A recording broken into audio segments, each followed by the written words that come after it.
Muito bem, conseguimos contato com o pastor Douglas Amaral. Pastor Douglas Amaral, prazer poder estar recebendo você nesta primeira live do ano de 2022, primeira live do mês de janeiro. Para mim é um prazer enorme poder estar conversando com você nesse momento. Lembrando que você é um grande amigo que já há uns longos anos, né? A gente tem o prazer de ter a sua amizade, né? Nos conhecemos lá no IBAD, em Pindamonhangaba, no Instituto Bíblico das Assembleias de Deus. Nós temos histórias lá naquele IBAD, né, Douglas? A gente passou É por isso aí, momentos Paulo. muito Boa bons noite. Boa noite, de a paz do ensino e de Senhor. Como é que você está? Deus. Pois não, vou A falar. paz do Senhor, como é que você está? Não sei se você está me ouvindo bem. Aonde eu estou aqui está chovendo Sim, agora bastante, estou. sul de Minas. Uhum. Eu não sei se você está conseguindo me ouvir legal. Está me ouvindo direitinho? Sim, sim, estou ouvindo. A imagem está um pouquinho trêmula, mas dá para ouvir você falando sim. É, melhorou? Graças a você eu tive que me adaptar aqui. Eu achei que daria para fazer pelo notebook, mas não deu. Mas aí vamos lá, aqui Uhum. vai dar certo. Não? E vamos tentar falar um pouquinho aí sobre o Evangelho. É uma alegria muito grande poder reencontrá-lo. Eu acho que após o IBAD é a primeira vez que nós estamos nos encontrando, né? Não é pessoalmente, mas virtualmente, e isso é um privilégio. Sim. Né? O Uhum. IBAD, eu falo que o IBAD nos proporciona levar amigos para a eternidade, né? São amigos que não são amigos que nos apresentam, mas o próprio Deus que nos apresenta, e você é um amigo que o próprio Deus me apresentou dentro do Que IBAD, bom. e nós levaremos essa amizade para a eternidade, né? Cada um dentro do Amém. seu estado, dentro do seu contexto, fazendo a obra de Deus, anunciando os evangelhos, falando do evangelho, e é isso aí. Isso é muito bom. Que maravilha. Pessoal, conforme vocês forem entrando, se vocês puderem colocar o nome da cidade de vocês e do estado, a gente vai comentando aqui, o pastor Douglas vai falando, e assim, havendo alguma pausa aqui, a gente vai falando o nome de vocês, a cidade, o estado de onde vocês vão estar assistindo essa live, tá bom? Mas, pastor Douglas, me fale um pouco sobre você. Quem é o pastor Douglas? Eu fiz uma propaganda no Facebook, Instagram, né? Pastor Douglas, ele é pastor, ele é teólogo, ele é professor, ele é conferencista, ele é escritor. Mas fale você, quem é o pastor Douglas? Para que o povo possa saber quem é o pastor Douglas, né? Eu acho que o principal é o servo, né? Sou servo, Servo, né? pela misericórdia de Deus, pela Sim, graça de sim. Deus. Meu nome é Douglas, estou servindo a Jesus faz 13 anos, vou fazer 14 Uhum, anos agora, né? Fui para o IBAD muito novo, né? Era novo uhum, convertido ainda, tinha apenas um ano e meio de que tinha tido essa experiência com Cristo, né? A graça ter me alcançado. uhum, E, assim, é um privilégio mesmo, né? Hoje eu sirvo a igreja local, né? A igreja da família cristã, saí da Assembleia de Deus, né? Minha formação é uhum, assembleiana, né? E você sabe uhum. muito bem disso, né? Escrevi sobre a Sim, Assembleia, sim. estudo sobre a Assembleia, mas aonde eu Aham, resido, aonde eu estou morando aqui em Baipendi, devido à oportunidade de desenvolver um projeto assim maior, eu estou numa igreja que é todos ex-assembleanos, né? Surgiu uhum, essa comunidade de fé, onde uhum. nós estamos desenvolvendo um trabalho com crianças, desenvolvendo um trabalho com jovens, desenvolvendo um trabalho com o evangelho integral, né? O evangelho todo, o tempo Certo. todo, para o homem todo, né? Então, é isso aí, Uhum, Paulo. Estou estudando, parei um pouco de viajar por causa da pandemia, né? Nesse contexto atípico de pandemia, uhum, pós-pandemia, agora de novo, né? Esses casos de uhum. Covid que tem se alastrado aí pelo nosso país. E tenho pregado um pouco menos, porque eu estou me dedicando aos estudos, estou terminando a minha graduação em História, estudo na Universidade Estadual do Estado de Minas Gerais, na UENC, na cidade da Campanha, Uhum. estou terminando História, e assim, estou aí desenvolvendo o ministério, tentando aí fazer com que o Evangelho perpasse, né? Não só as quatro paredes institucionais, mas que perpasse o coração de pedra, uma mente cauterizada, né? Essa é a minha intenção. Sim, que maravilha. Você é jogador de futebol profissional também, né? Você passou por onde? Eu comecei minha carreira no São José dos Campos, no São José Esporte Uhum, Clube, em 96 e 97, né, disputei o Campeonato Paulista.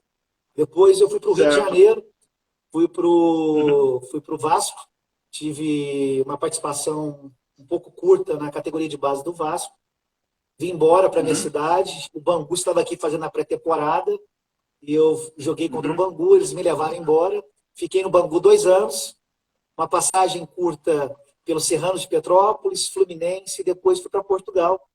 Fiquei 3 anos jogando no Oriental de Lisboa, em Portugal. Uhum. Depois eu retornei e aí Jesus me salvou. Né? Deixei de correr atrás da bola para correr atrás de almas. E logo depois Maravilha. eu fui para o IBAD. Fui para o IBAD e Aham, tive a honra de conhecê-lo, né? Itararé. sim. Itararé.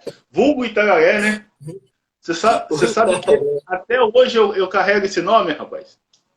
Até Ah, hoje com algumas pessoas me certeza. chamam de Itararé. E é bom, cara, porque, né, Itararé, só para você saber, não sei se Baipendi é maior do que Itararé ou menor, mas Itararé tem cerca de 50 mil habitantes. Cidade pequena, interiorzão de São Paulo mesmo. Dá 3 vezes Baipendi aqui, tem 16 mil habitantes, 16, 17 Olha mil. só, É rapaz. pequenininho mesmo. É, Aham. é, E aí, é e aí, muito assim, pequeno. eu estou em Londrina hoje, né? Uma cidade que é 500 mil habitantes. Olha a diferença, né? Então, assim, quando as pessoas falam Itararé, eu falo, rapaz, estou levando o nome de Itararé para fora, fazendo propaganda de Itararé, né? Isso é Mas, muito pastor legal. Douglas, a sua conversão, como que foi? Então, Paulo, quando eu vim de Portugal, eu fui pai muito novo. Eu tenho um filho hoje de Hum, 19 anos, chama-se Gabriel Viotti. uhum, Eu fui pai antes de me converter, né? Antes de ir para Portugal, certo. eu tinha uma namorada, ela engravidou, e eu fui tentar progredir financeiramente na Europa, né? É uma perspectiva assim de uma vida melhor do que aqui no interior, porque eu moro no interior do Uhum, interior, né? Além de morar de Baipendi, eu sou oriundo da zona rural, eu morava na roça. uhum, Eu morava na roça mesmo, né? uhum, E quando eu fui para a Europa, foi muito difícil passar 3 anos longe, longe da família, longe das pessoas que eu amo. E eu vejo todo um trabalhar de Deus, porque ali Deus foi me quebrantando. E num determinado momento, eu lembro que eu estava no Alentejo, na zona rural de Portugal. Eu estava numa fazenda de um amigo, no meio dos eucaliptos. Eu dobrei o uhum. joelho, mesmo sem crer em nada, falei, olhei para o céu e disse: Deus, se tu existe, se revela a mim. Eu quero te Olha conhecer, né? só. E Aham, nesse inteirinho eu voltei para o Brasil. E ao voltar para o uhum, Brasil, eu queria estar mais próximo do meu filho e também pensava em uhum, casar com a mãe do meu filho, mas aí, né, não teve mais como isso acontecer por inúmeros problemas. E eu vi um desânimo muito grande, porque aqui no Brasil estava o meu filho, e eu tinha contrato na Europa. Voltava ou deixava o meu filho, ou ficava com o meu filho, mas ficava sem trabalhar, sem dinheiro, porque só sabia jogar futebol. E eu uhum. fiquei meio depressivo e estava indo suicidar.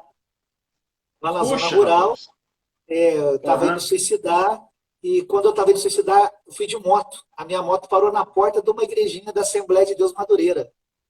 No culto de aham. quinta-feira, 8 irmãs do ciclo de oração, o pastor fazendo culto. Aquelas do manto? Exatamente, na zona rural, né? E aí eu sentei no Aham, último banco e não entendia nada porque estava ali, porque eu nunca tinha entrado numa igreja evangélica, né?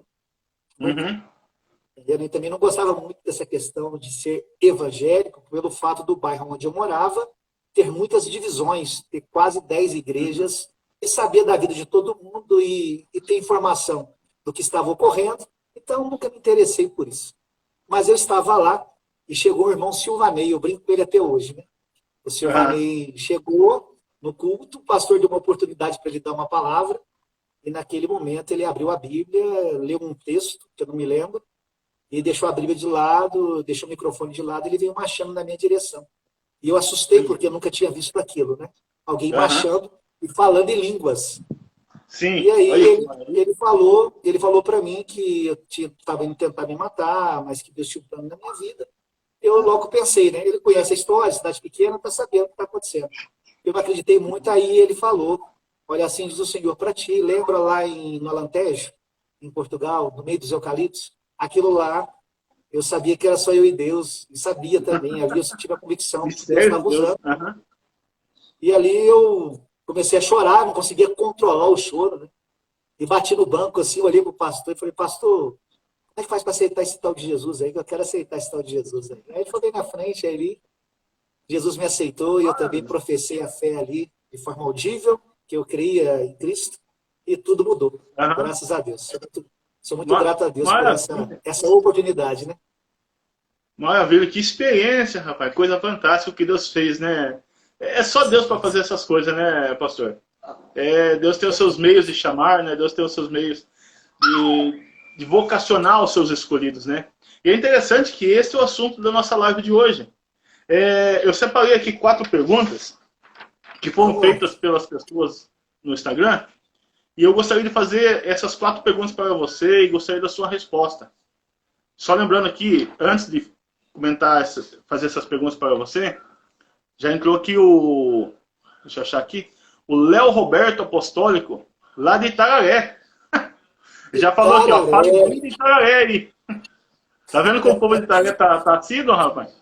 Aqui, eu Falar bem de conheci Itararé. Itararé graças à sua instrumentalidade, né? Tá vendo só? Itararé, eu nunca tinha ouvido sobre Itararé. Aí chega a Paula no seminário para estudar na minha turma e nós dividimos o mesmo quarto no seminário, né, Paulo? Eu e você e o Guilherme, o Sim, Zangado.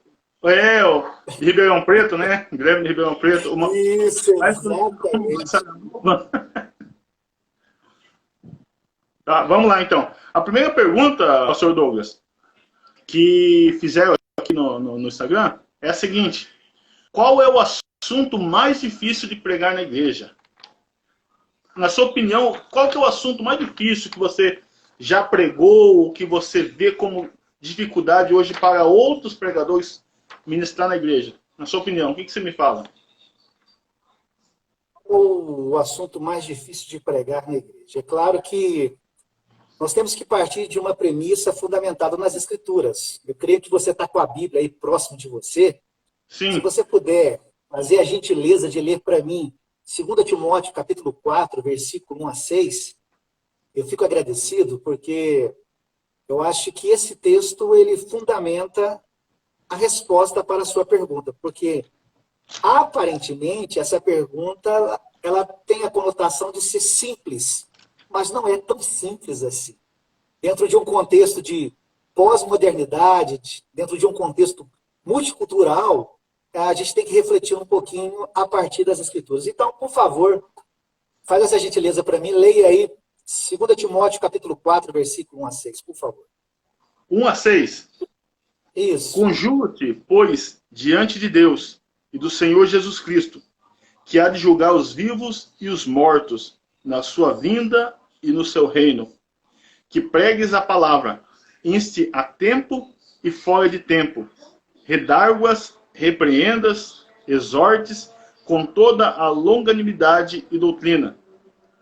Porque haverá tempo em que não sofrerão a sã doutrina, mas tendo comichão nos ouvidos, amontoarão para si doutores, conforme as suas próprias concupiscências.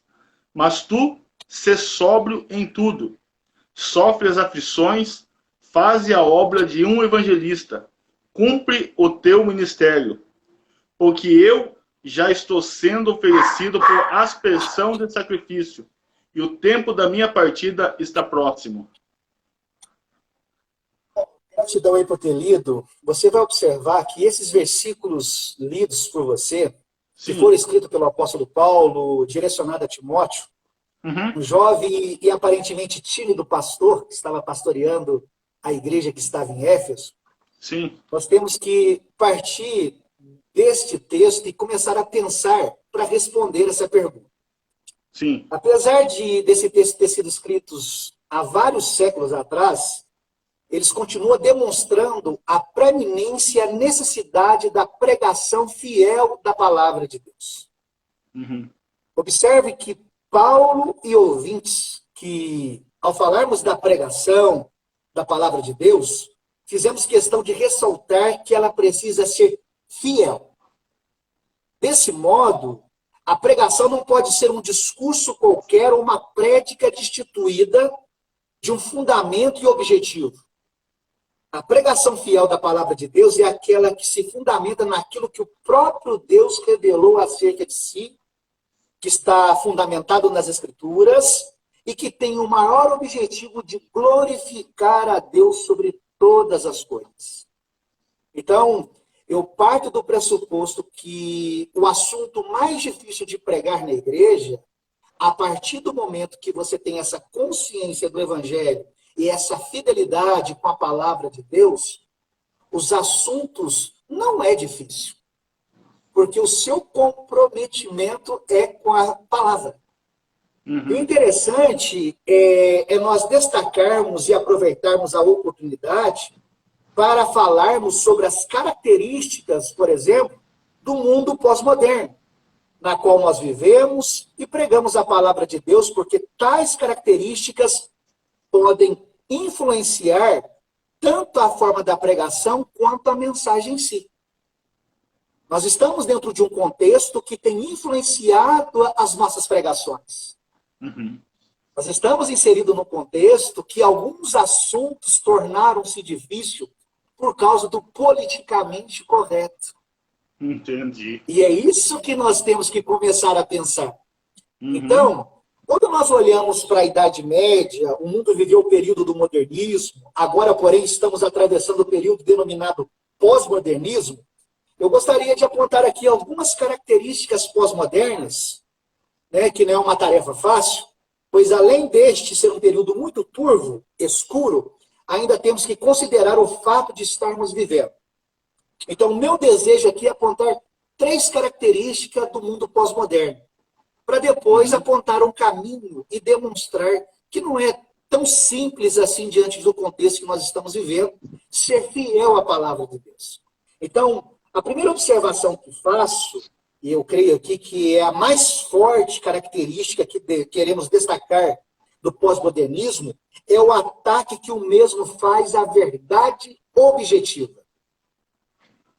O sistema ideológico pós-moderno não aceita a existência de verdades universais, incondicionais e atemporais, ou seja, de verdades eternas. Esse contexto não aceita, porque nós entramos dentro dessa verdade objetiva. Ao mesmo tempo, essa verdade objetiva ela gera um relativismo acerca da verdade. Ou seja, o que é verdade? Ela não pode ser mais absoluta nesse contexto de pós-modernidade. Por isso que alguns assuntos tornam-se mais difíceis de pregar. Porque você tem medo de confrontar esse politicamente correto, essa cultura pós-moderna. E o interessante é que nós temos que pensar que, para os pós-modernistas, o que existe são verdades subjetivas. Deste modo, o que é verdadeiro para uma pessoa necessariamente não tem nada a ver para outra. E como nós podemos negociar a palavra de Deus? Por isso que eu ressaltei a princípio a fidelidade às Escrituras. O nosso comprometimento é com a palavra. Nós devemos pregar a palavra como a palavra, claro, nos ensina de forma expositiva, sabendo entender o contexto social, político, econômico, o contexto religioso e valer, e o que tem que prevalecer são os princípios eternos estabelecidos pela própria palavra. Porque a cultura evolui, é um processo histórico. A verdade, ela é atemporal. Ela é a verdade, não existe duas verdades. Uma outra observação que eu faço, Paulo, um outro aspecto marcante da pós-modernismo, é a ideia de que a única coisa que realmente importa é a experiência pessoal.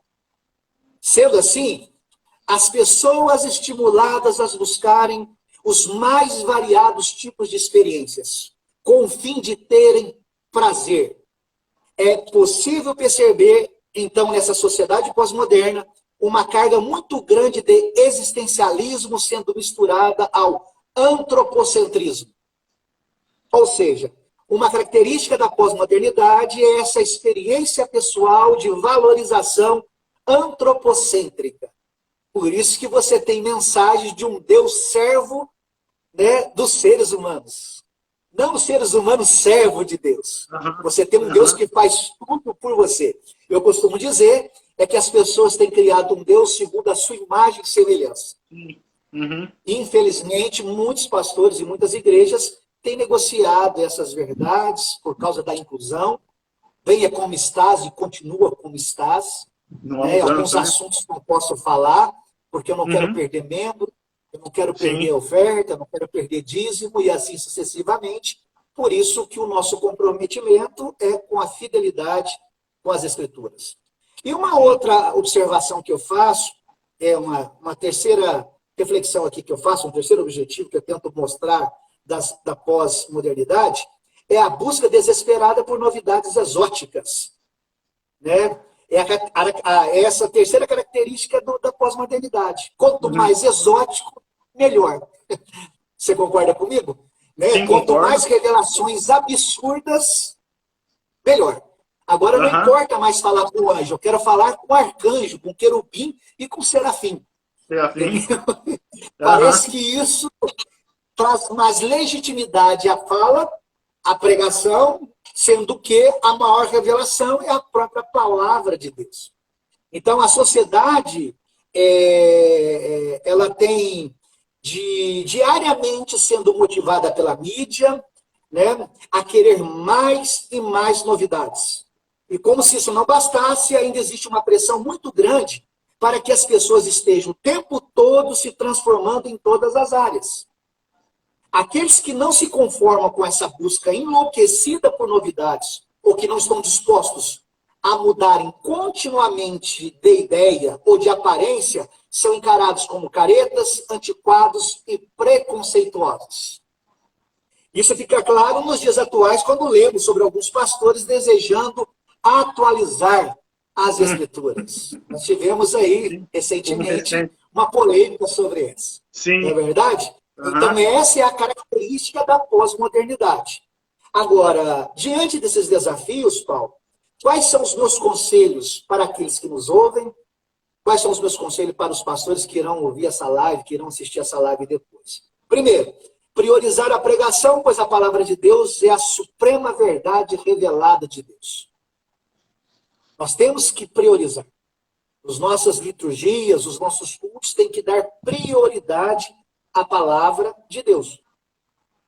A sociedade pós-moderna tem encarado a Bíblia Sagrada somente como uma série de bons conselhos dentro de tantos outros existentes no mundo. Sendo assim, é possível perceber que os sermões que são apreciados por essas sociedades são aqueles do tipo como politicamente corretos. Venha como estás e continua como estás. Não é Sem verdade? mudança. Então, esse é o meu primeiro conselho, né, de Aham. priorizar a pregação da palavra, pois ela é a suprema verdade revelada de Deus. O segundo é de não ceder à pressão de igualar ou elevar as experiências pessoais acima da autoridade da palavra de Deus. E aqui nós sabemos, como nós somos pentecostais, nós gostamos, às vezes, de colocar a nossa experiência acima da palavra. Uhum. E isso é um perigo. Sim. Isso é muito perigoso, porque nós somos direcionados pela palavra de Deus. O que rege a nossa vida, o mapa que nos guia, é a palavra. Quando Jesus disse, lá em João 14, eu sou o caminho, a verdade e a vida, o caminho não é um caminho. O caminho é uma pessoa. Quanto mais eu conheço a pessoa através da verdade, mais gera vida. Por isso, conhecer a verdade, eu conheço o Pai através do Cristo, eu vou conhecendo a verdade e vou separando entre o sagrado e o profano. E vai gerando vida na vida. Aham. É vida no sentido de viver, de estar, de abraçar, de beijar, né, de estar com as pessoas. Isso é vida. Então, Sim. por isso que nós não podemos colocar as experiências acima das escrituras. A gente precisa rever. O movimento pentecostal tem evoluído nesse aspecto, tem priorizado somente as escrituras, e o interessante é que eu fico muito agradecido a Deus, porque está surgindo uma geração, ao mesmo tempo, frágil, uma geração descomprometida, mas Deus tem levantado alguns, né, e quando eu digo alguns, muitos jovens que queiram realmente estudar a palavra, ter um comprometimento com a verdade. Eu não sou contra a experiência, eu sou a favor da experiência. Mas a Sim. experiência é só para te levar para as escrituras e priorizá-la, e para você reconhecer que nós não somos nada, que Deus vê tudo e o que importa é andarmos pelas Escrituras. Por isso, mesmo diante da pressão, mesmo diante desse multiculturalismo, mesmo diante do politicamente correto, o que cabe a nós é preservarmos e sermos fiéis à palavra de Deus. E, por fim, a pregação deve ocupar um lugar de destaque na liturgia no mundo que busca desesperadamente por novidades exóticas. Então, você tem aí igrejas hoje que têm gerado entretenimento nas suas liturgias. Não é verdade? E a palavra de Deus não é mais o centro, não é mais a prioridade a pregação. Então, a pregação deve ocupar o lugar de destaque dentro dessa liturgia. Lamentavelmente, a pregação da palavra de Deus tem sido relegada a um lugar inferior ao que realmente deveria ocupar na liturgia cristã. Isso pode ser verificado até mesmo em algumas igrejas que se dizem reformadas. Elas priorizam a música e entretenimento da exposição bíblica, buscam desesperadamente novidades para o culto e se esquece que o mais importante é ouvir a voz de Deus através da pregação fiel da Bíblia Sagrada. Então, eu concluo aí essa resposta um pouco longa, porque aparentemente a pergunta ela aparenta ser simples, mas não é tão simples assim. Dentro desse contexto tem... O que é mais gostoso é essa profundidade de conhecimento que você está passando. Você estava falando aqui, eu estava entrando no assunto e pensando comigo, como é interessante, né? Essa resposta que você deu, ela é bem profunda e ela é necessária para os dias atuais, né? Eu tenho uma segunda pergunta aqui, pastor Douglas. Tatuagem, brincos, e aí? É doutrina de homens ou doutrina bíblica? Essa é uma pergunta que fizeram também aqui para você. O que você me diz? Rapaz, eu achei que já tinha resolvido esse problema sobre tatuagem, maquiagem. Antiga essa pergunta, hein? Né? Vamos lá, né?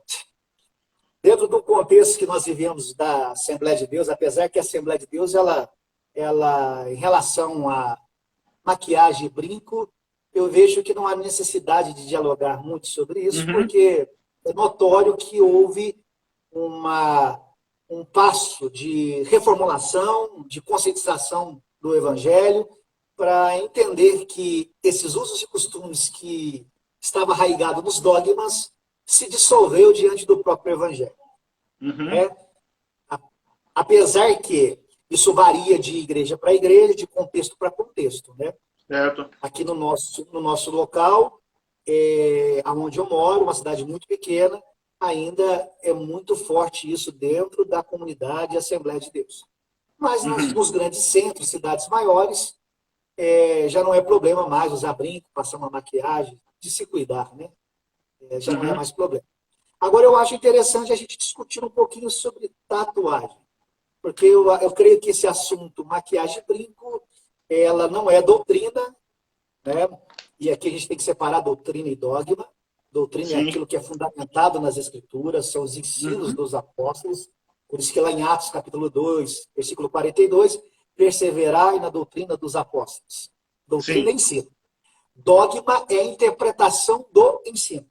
Por isso que cada instituição tem os seus dogmas. Ok? Então, diante dessa pergunta, o que é necessário a gente dialogar um pouquinho, e é um tema que tem, assim, alguns jovens da minha comunidade têm perguntado frequentemente, porque há muitos pregadores e pastores, não de comunidades assembleanas, mas de outras, que estão se tatuando, de que já vieram com tatuagem. Então, eu acho interessante a gente dialogar um pouquinho sobre a tatuagem. Quando eu falo de tatuagem, a Bíblia fala sobre tatuagem apenas uma vez. Isso está registrado no livro de Levítico. Certo. Não faça cortes no corpo por causa dos mortos, nem tatuagens em vocês mesmos. Eu sou o Senhor. Levítico 19, versículo 28. A passagem em Levítico revela uma proibição muito particular para o povo de Israel. Como várias outras proibições, como sobre o que comer, vestir, por exemplo. Esta tinha o objetivo de separar o povo de Deus dos outros povos, e não é diretamente aplicável a nós hoje, mas deve nos fazer pensar, ok?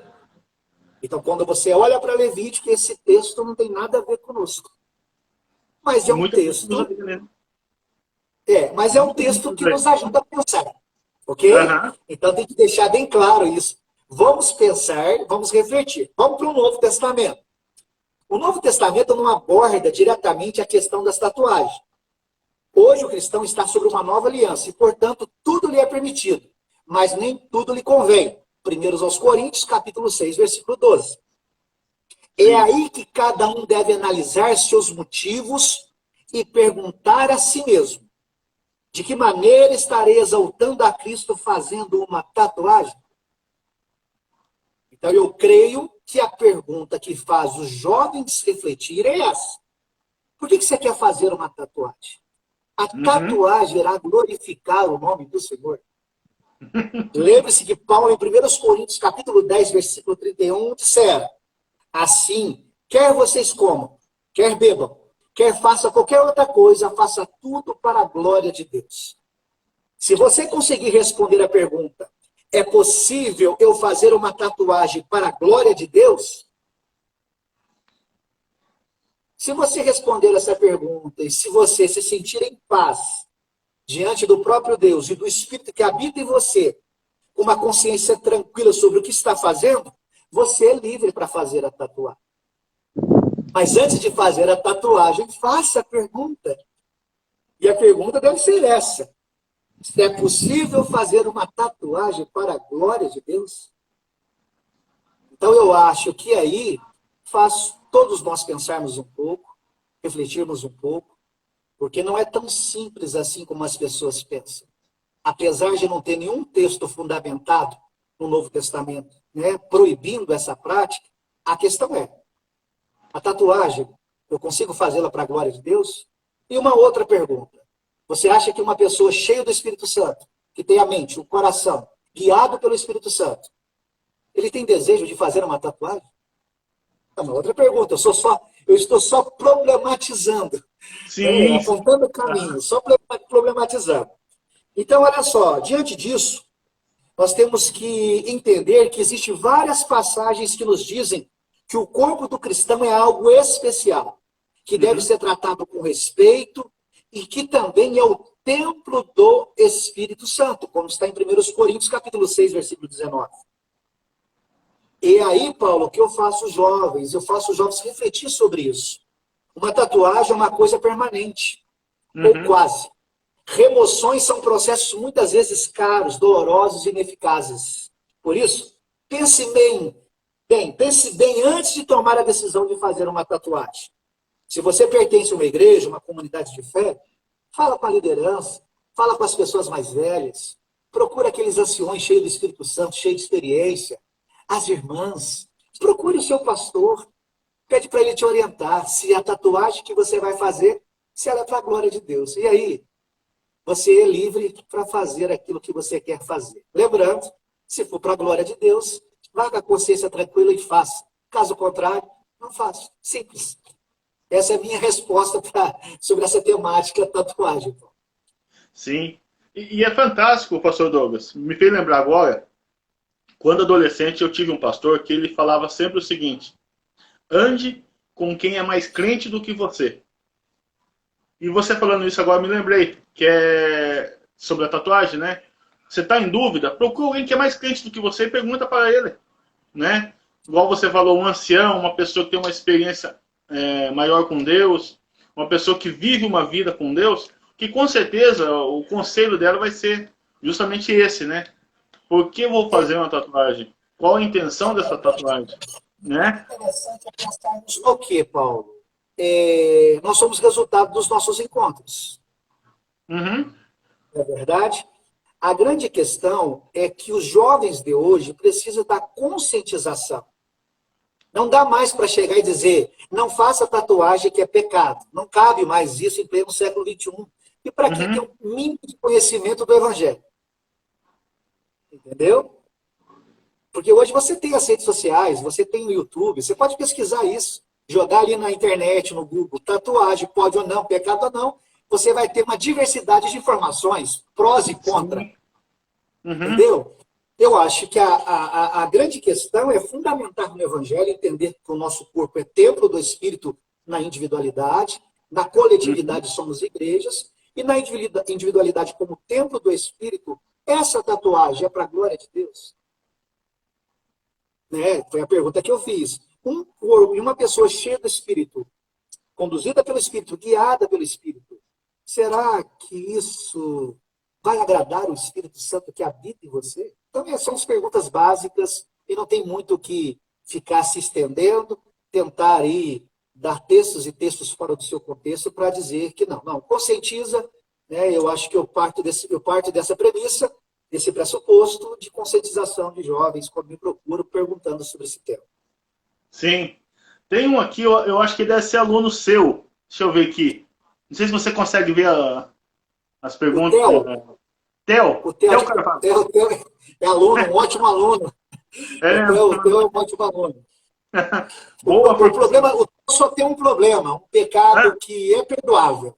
Ele é corintiano, só isso. Ixi. É corintiano. É corintiano. Então, mas é um pecado perdoável. Perdoável, né? É perdoável. Ó, a terceira pergunta aqui. Olha só, essa aqui é interessante também, viu, pastor? Por qual motivo as igrejas estão perdendo a visão missiológica? Qual seria o motivo? Você tem um parecer para passar para nós? Por que as igrejas estão perdendo a visão missiológica?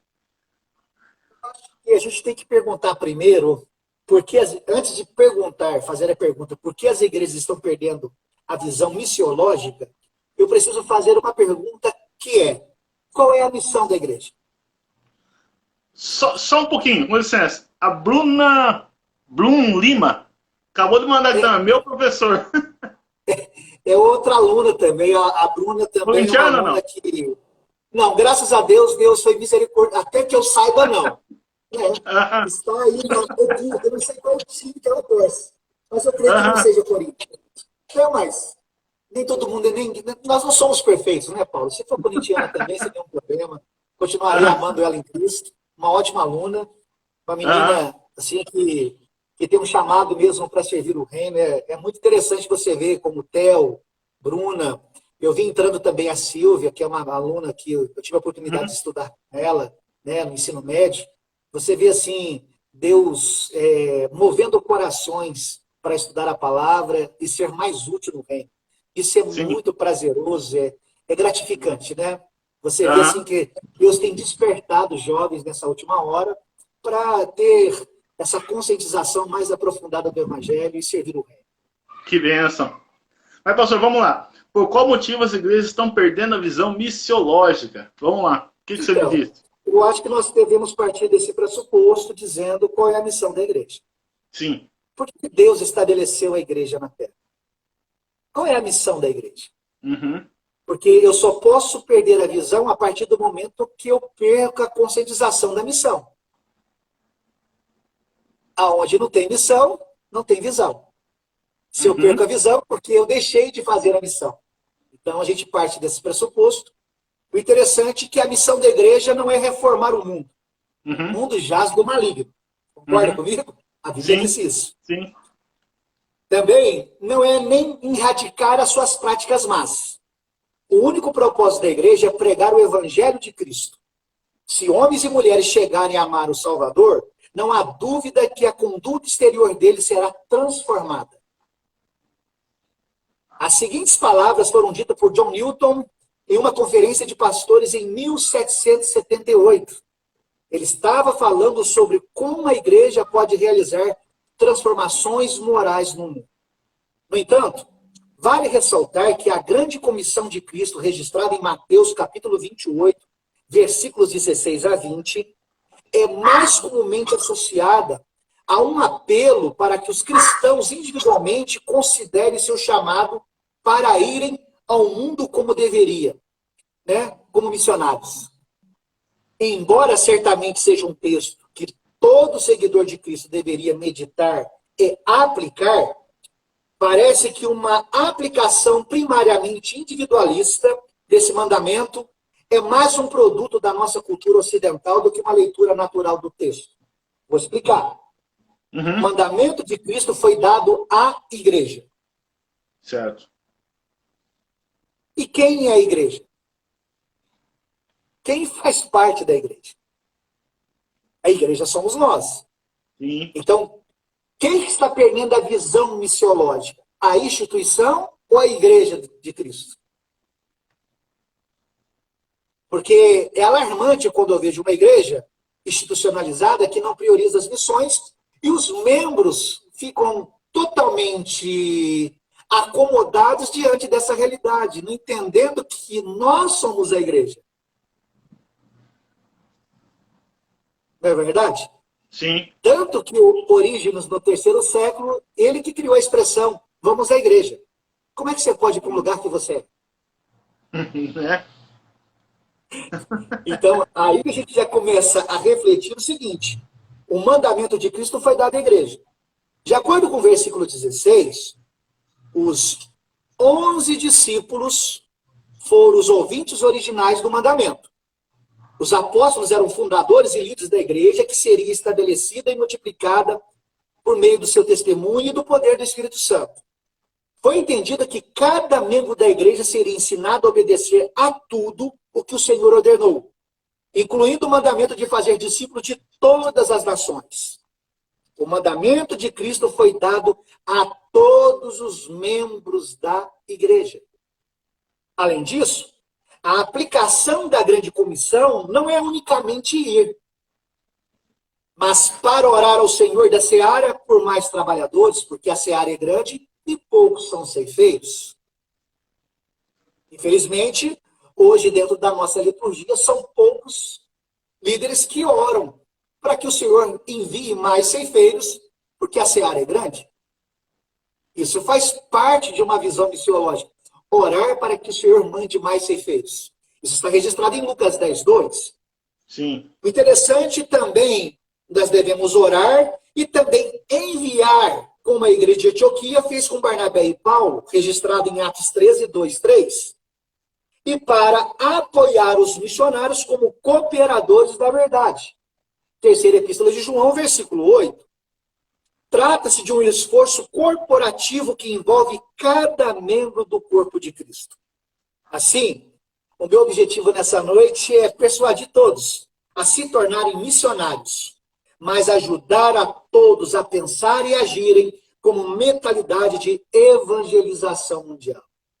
Então, quando eu ouço uma pergunta como essa, por que a igreja de hoje ela não está sendo missiológica, isso me preocupa.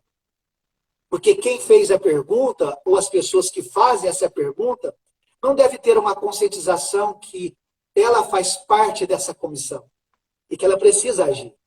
Mas ninguém evangeliza, ninguém investe, ninguém ora, ninguém vai. Sobrou nós mesmos, nós somos essas pessoas. Né? Então, cabe a nós termos Sim. essa consciência. Por isso que é no caminho. É no caminho. Você quer o campo maior missionário que você tem de oportunidade que o seu trabalho? Onde pessoas vão lavar carro, dos mais variadas crenças, e ali você tem a oportunidade de falar do Cristo, de anunciar como igreja a principal missão, que é anunciar o Evangelho. Como? Vivendo. Como disse Joseph Ratzinger, viva o Evangelho. Quando for possível, use as palavras. Oi, profundo, hein? Diante disso, o que nós temos que entender então, Paulo? O mandamento de Cristo foi dado a todas as igrejas. A realidade é que as igrejas em todo o mundo estão profundamente empenhadas em missões internacionais. Essa não é uma iniciativa exclusivamente ocidental. E talvez isso responda essa pergunta. Porque nós entendemos que fazer missões é fora do país. É missões internacionais. Então, diante disso, fica um pouco complexo diante desse imperativo que o próprio Jesus nos deu. E isso engloba toda a igreja. Então, se nós estamos deixando a desejar na visão missiológica, ocupados somos nós como igreja, como participantes dessa comunidade. Ou seja, se a sua comunidade não investe em missões, não faz missões, os responsáveis diretos são todos nós. Sim. Assim como eu na minha comunidade. Rapaz, que maravilha, hein? Que palavra, hein? E, pastor Douglas, a última aqui para nós finalizarmos a live, que eu quero que você estenda um pouco mais ela, que é o assunto principal pelo qual eu estou fazendo essas lives, é o seguinte: o que é o chamado ministerial? Fala para nós um pouco do o que é o chamado ministerial. O que você entende por chamada ministerial? Chamado e vocação é a mesma coisa? É diferente? O que você me fala a respeito? Pode se aprofundar nesse assunto aí, fica à vontade. Quando nós falamos de chamada ministerial, para responder essa pergunta, Paulo, eu creio que seja importante entender a palavra vocação. Uhum. Porque as pessoas fazem uma diferença entre chamado e vocação. Certo. Mas o que é chamado, o que é vocação? Então eu vou definir o que é vocação para depois responder o que é a chamada ministerial. Pode ser? Certo. Pode. Então, quando eu falo da palavra vocação, etimologicamente, deriva do verbo latino vocare, que significa chamar. Uhum. É a tradução do termo vocatione, que quer dizer chamado, apelo, convite. Na raiz está vox, vossis, vós. Vocação quer dizer chamado. Então, quando eu falo do chamado ministerial, eu estou falando, na verdade, sobre vocação. Quando eu falo de vocação, eu estou falando de chamado. Exatamente. Até pela definição da palavra. Agora, diante disso, a vocação, teologicamente, é o chamado de Deus dirigido a toda pessoa humana, seja em particular, seja em grupo, em vista da realização de uma missão ou serviço em fazer da comunidade. Eu não defini o que é, de fato, a responsabilidade da igreja, qual é a missão da igreja. Logo, aqueles que estão em Cristo têm um chamado de realização dessa missão como igreja. Certo.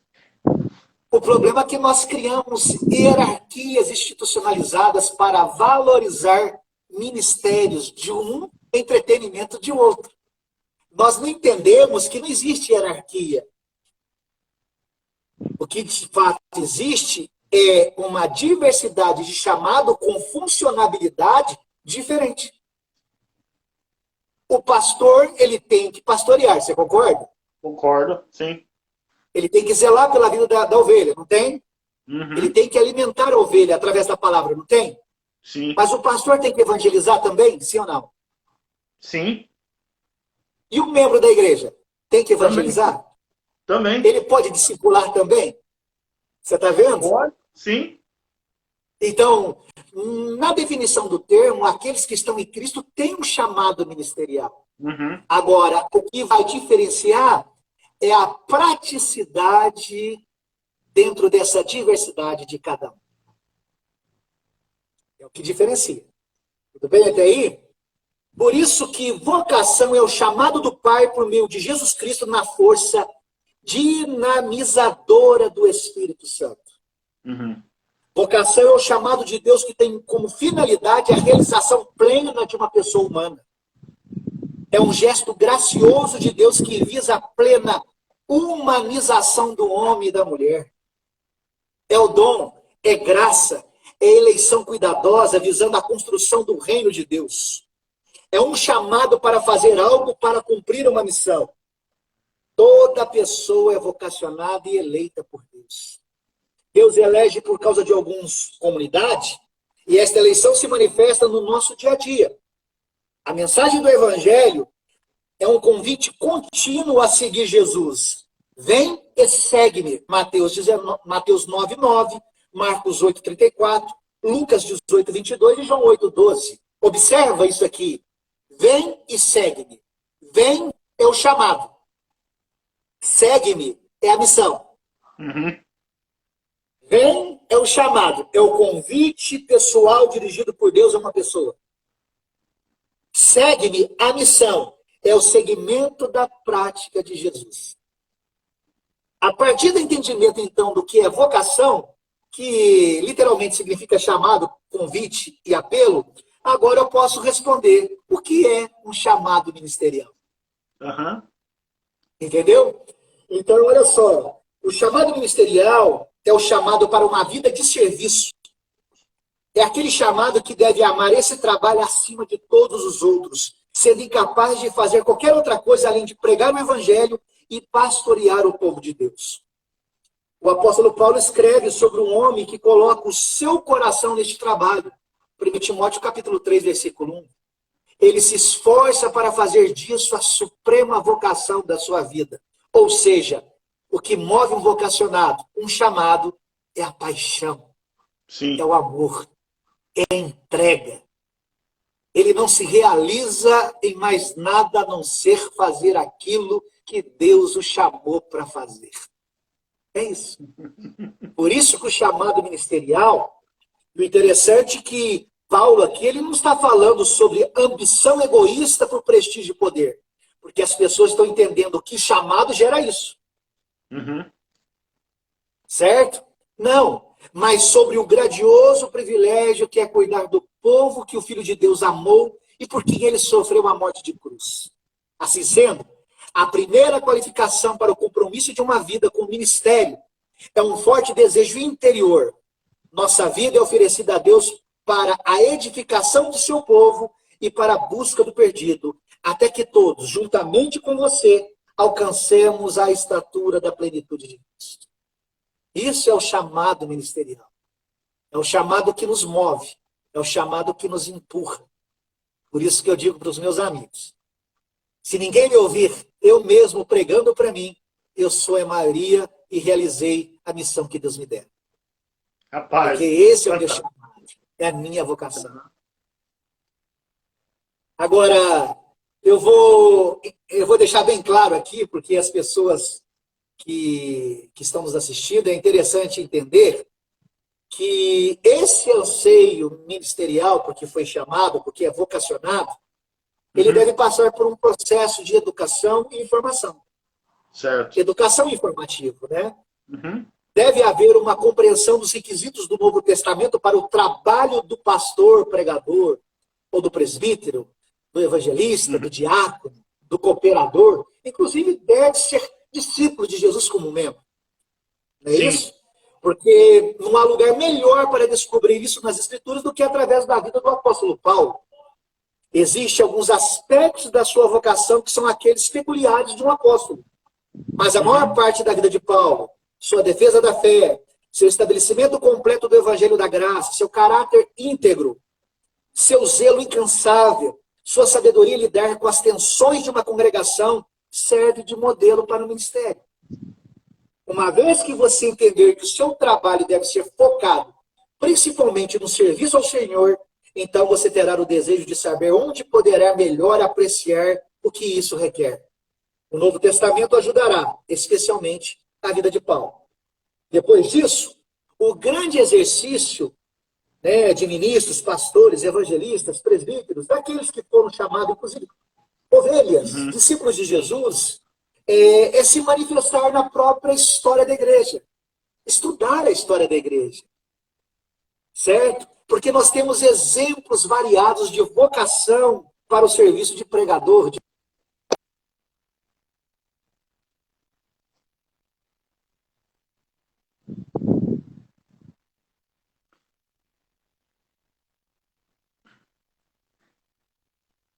Deu uma travada aqui no vídeo do pastor Douglas Amaral. Estou aguardando aqui para ver se ele vai voltar.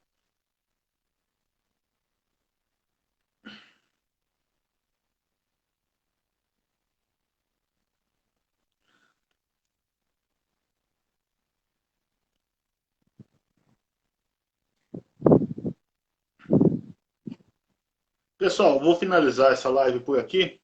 O pastor Douglas Amaral, ele comunicou a mim que, já antes de nós iniciarmos essa live, que aonde ele está, lá na cidade de Baipendi, em Minas Gerais, a internet ela está um pouco ruim. Então, muito provavelmente, essa live ela poderia ser interrompida. E foi o que aconteceu nesse momento. Eu espero vocês na próxima live, onde nós estaremos aqui entrevistando, conversando e ouvindo um pouco a respeito sobre o que é chamada ministerial. Acredito eu que o próximo agora vai ser o presbítero Israel Galvão. Ele que está lá na cidade de Ribeirão Pires, no interior de São Paulo. Ele vai ser o próximo que vai estar aqui ministrando esta aula para nós. Então, agradeço a todos que participaram, a todos que estiveram conosco aqui. Essa live ela será salva no meu feed para que vocês possam estar assistindo ela novamente, tá bom? Meus irmãos, Deus abençoe a todos, que Deus possa abençoar, guardar cada um de vocês.